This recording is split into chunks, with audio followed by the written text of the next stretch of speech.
Nakat Video 23, AI Automation Agency 2.0, Advanced Service Delivery. Script. Let me tell you the one thing that separates the agencies charging $500 a month from the ones charging $5,000 a month. It's not better automations. It's not a bigger portfolio. It's not even better sales skills. The difference is that the $500 agency sells automations. I'll build you a chatbot. I'll set up your email workflows. The $5,000 agency sells outcomes. I'll reduce your support tickets by 40%. I'll save your team 120 hours a month. I'll increase your lead conversion rate by 25%. When you sell automations, you're a commodity, a vendor they compare on price. When you sell outcomes, you're a strategic partner they can't afford to lose. In this video, I'm going to show you exactly how to build and run an AI automation agency at scale. The delivery pipelines, the client onboarding systems, the AI-powered fulfillment, the white-label dashboards, the pricing strategy, and the retention systems that turn one-off projects into long-term recurring revenue. This is not theory. This is the playbook I've used to build agencies that run themselves. Let's get into it. Every AI automation agency goes through 3 stages. Stage 1 is the solo freelancer. You're the salesperson, the project manager, the developer, and the support desk, all in one. You charge by the project, you work nights and weekends, and you cap out at around $8,000 to $12,000 a month, because there are only so many hours you can sell. Most people stay here forever and burn out. Stage 2 is the boutique agency. You've hired 1 or 2 developers, maybe a part-time PM. You're still involved in every sale and every delivery. Revenue climbs to $20,000 to $40,000 a month. But you've just traded one bottleneck for another. Now you're managing people instead of managing code, and your margins shrink because you're paying salaries. Stage 3 is the AI-powered agency. This is where things get interesting, and this is what this video is about. In Stage 3, you're not just selling AI to your clients, you're using AI inside your own agency. Your onboarding is automated. Your fulfillment is accelerated by AI code generation and template libraries. Your client reporting is handled by white-label dashboards that refresh without you touching them. Your project management runs on AI that tracks deadlines, flags risks, and drafts status updates. You've built systems that let you deliver $15,000 to $50,000 worth of value per client every month with a team of 3 to 5 people, or less. The key insight is that the AI automation agency of 2027 doesn't scale by hiring more developers. It scales by building better systems that make every developer 3x more productive. If you're still in stage 1 or 2, that's fine. You now know where you're headed. Let me show you the exact blueprint. The most important pricing decision you will make is your package structure. I've tested dozens of variations, and there are 3 tiers that work almost universally. The starter tier at $500 to $1,000 a month covers a single high-impact automation, 1 N8N workflow, 1 AI chatbot, 1 email automation sequence with basic monitoring and monthly reporting.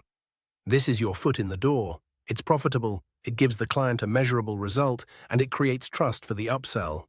The maintainer tier at $1,500 to $2,000 to $300 a month covers ongoing automation management. You're maintaining and optimizing 3 to 5 workflows, providing bi-weekly performance reviews, adding new features and integrations as the client needs them. This is your bread and butter. Clients at this tier stay for 18 to 24 months on average because you're embedded in their operations. The transformation tier, at $3,000 to $5,000 a month, is where the real magic happens. This is an ongoing engagement where you're not just building automations, you're strategically transforming their entire business operations with AI. You're building custom dashboards, running quarterly AI strategy sessions, implementing multi-agent systems, building internal tools, training their team on AI adoption, and serving as their outsourced AI department. These clients pay premium retainers and stay for years because you're not a cost-line item. You're a revenue multiplier. Here's the key. Don't offer all 3 on your website. Start every conversation with the transformation tier. When they say it's too expensive, you offer maintainer. When they say that's still too much, you offer starter. This is called the descending offer stack, and it dramatically increases your average deal size compared to posting all three prices publicly. Onboarding is where most agencies lose money. You spend 2 to 4 weeks in discovery calls, audits, proposal writing, scope negotiation, and kickoff meetings. All unbillable time that kills your effective hourly rate. Here's the automated onboarding system that turns that into 3 days. Step 1. The automated audit. When a lead books a call, an N8N workflow triggers immediately. It sends them a questionnaire via Typeform or Tally that captures their current tech stack, their pain points, their existing automations, their monthly transaction volume, and their budget range. While they're filling that out, N8N simultaneously pulls public data, their website tech stack, their CRM if they mention it, their social media presence, and compiles a pre-audit report. Step 2. AI-generated proposal. After the discovery call, your notes go into an LLM-powered proposal generator that drafts a complete proposal with problem statement, proposed solution architecture, timeline, pricing tiers, and ROI projections, all in your agency's voice and format. A human reviews it, customizes 1 or 2 sections, and hits send. This used to take me 4 hours per proposal. Now it takes 20 minutes. Step 3. Automated kickoff. Once the contract is signed, N8N fires off a kickoff sequence, creates the project in ClickUp or Notion, provisions their staging environment, sends them a welcome packet with login credentials, schedules the kickoff call, and assigns tasks to your team with due dates. By the time you show up to the kickoff call, everything is already set up. The client feels like they're working with a highly organized premium operation, because they are. The actual delivery is where AI gives you an unfair advantage. Let me walk through exactly how I fulfill client work with AI acceleration. First, every agency needs a template library. I maintain a private repository of 40 to 60 N8N workflow templates. Stripe to QuickBooks Sync, HubSpot lead scoring, Gmail autoresponder with AI classification, Shopify abandoned cart recovery, Slack notification router, the list goes on. When a new client needs something, I start from a template, not from scratch. This cuts delivery time by 60 to 80% for standard automations. Second, AI code generation for the custom stuff. When a client needs something that's not in the template library, a custom API integration, a complex data transformation, a Python script for Streamlit, I use Cursor or Claude Code to generate the first draft, then a human developer reviews, tests, and deploys. This turns what used to be a 2-day custom development task into a 2-hour review and refine session. Third, white label everything. Every dashboard I build uses the client's logo, colors, and domain. Metabase, Streamlit, Retool. All of them support white labeling. When the client logs into their analytics dashboard at dashboardtheircompany.com with their brand colors and logo, they don't see a third-party tool. They see their internal AI command center, and you're the one who built it. This is what justifies premium pricing. Fourth, automated QA.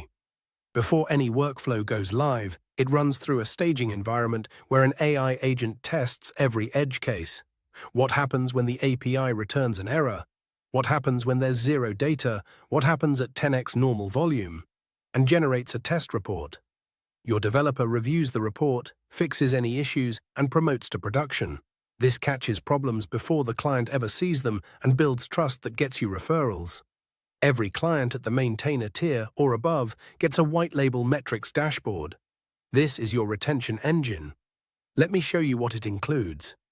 The dashboard has 4 sections. Section 1 is the Automation Health Monitor, a real-time view of every automation you've built for them. Green means running normally, yellow means warning, red means failure. It shows uptime percentage, last runtime, execution duration, and error count. When something breaks, you know before the client does, and you can fix it before they even notice. That's the kind of proactive service that makes clients never want to leave. Section 2 is the ROI calculator.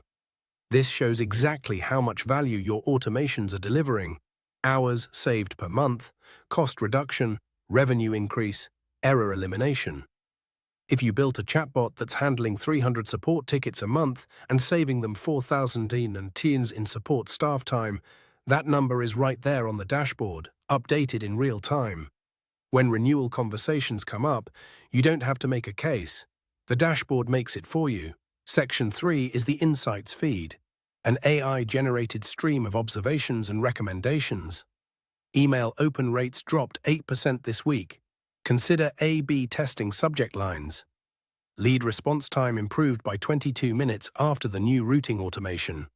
This positions you as a strategic advisor, not just a technical vendor. Section 4 is the request portal.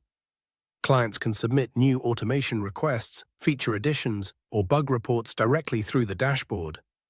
Each request goes into your project management system, gets a priority label, and the client can track its status. This eliminates the back-and-forth email chains and Slack DMs that eat up your time. Build this dashboard once, template it, and deploy it for every client with their branding. It takes 2 hours per client to customize, and it pays for itself in retention alone. Scaling an AI automation agency is not about hiring more people.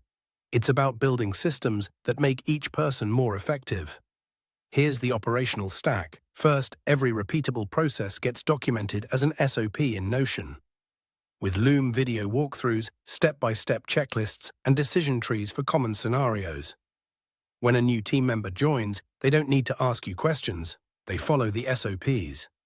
Second, team augmentation with AI. Every developer on my team uses AI coding assistants. Every project manager uses AI to draft status updates, flag risks, and generate meeting agendas. Every support person uses AI to draft responses to client questions. The cumulative effect is that a 3-person team can deliver what used to require 8. Third, AI project management. We use ClickUp with AI-powered features, but the real magic is a custom N8N workflow that monitors all active projects. It checks deadlines daily, compares actual progress to the plan, identifies tasks that are at risk of slipping, and posts a morning briefing in Slack. 3 projects on track, 2 need attention. Client X's CRM integration is 2 days behind schedule. Recommend reassigning 1 task to free up the lead developer. This AI PM doesn't replace a human PM, but it lets 1 PM manage 15 to 20 projects instead of 5 to 8. Fourth, the client health score. Every client gets a weekly health score based on last login to their dashboard, number of support requests, automation uptime, NPS survey response, and payment timeliness. Clients with declining scores get flagged for a proactive check-in call. Clients with high scores get case study requests and referral asks. This systematic approach to client relationships means you catch issues before they become cancellations, and you maximize the revenue from your happiest clients. The result is an agency that scales linearly in revenue while growing sublinearly in headcount. And that is the entire game.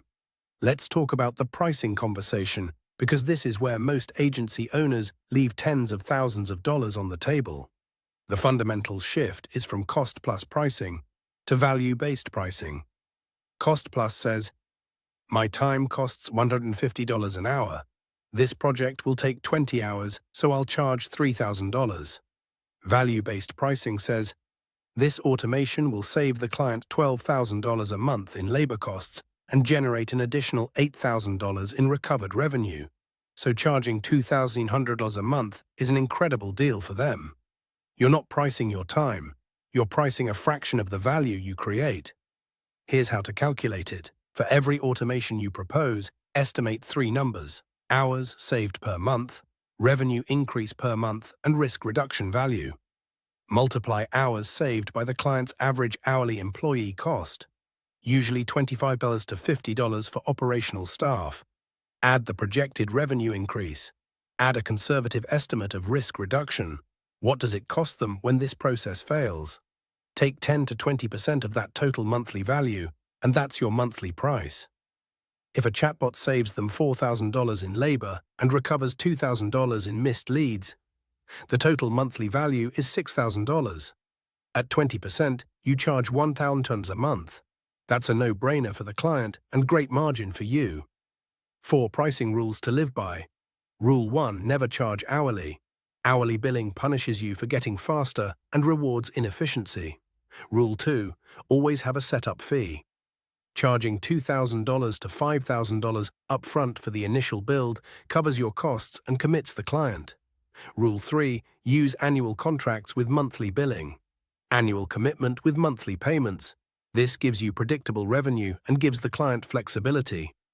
Rule 4, build in automatic price escalators. Include a clause that the monthly fee increases by 5 to 10% annually, tied to either the automation's proven ROI or a simple cost of living adjustment. Most clients won't blink at this, and it compounds your revenue over time. I've made every mistake in this business, so you don't have to. Here are the 6 that cost me the most money.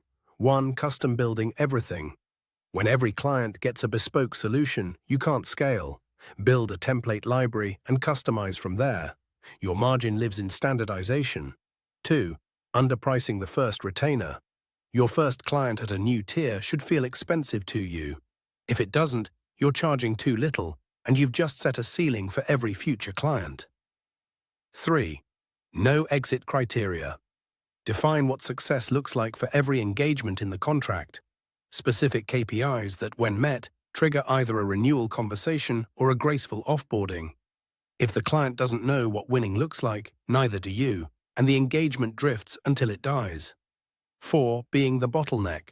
If every client decision, every code review, and every deployment needs your approval, your agency cannot grow beyond you. Build systems that make decisions without you. 5. Ignoring client education. The agencies with the highest retention don't just build automations. They teach the client's team how to think about automation, run quarterly training sessions, share AI industry updates, send monthly newsletters. When the client sees you as their AI guide, not just their AI vendor, they never leave. 6. Chasing revenue over profit. It's easy to take on low-paying clients to hit a revenue number. But a $500 a month client who needs 10 hours of support is actually costing you money. Fire bad fit clients. It's the most profitable thing you can do. Building an AI automation agency in 2007 is one of the best business opportunities available right now. The demand is massive, the tools are maturing, and the competitive moat of building deep automation systems inside a client's business is almost impossible to break. Start with the package design. Build your onboarding automation. Invest in your template library. Deploy white-label dashboards for every client. Price for value, not for time. And build systems that let the agency run without you. If you do those things, you won't just have an AI automation agency. You'll have a recurring revenue engine that grows while you sleep. Thanks for watching. I'll see you in the next one.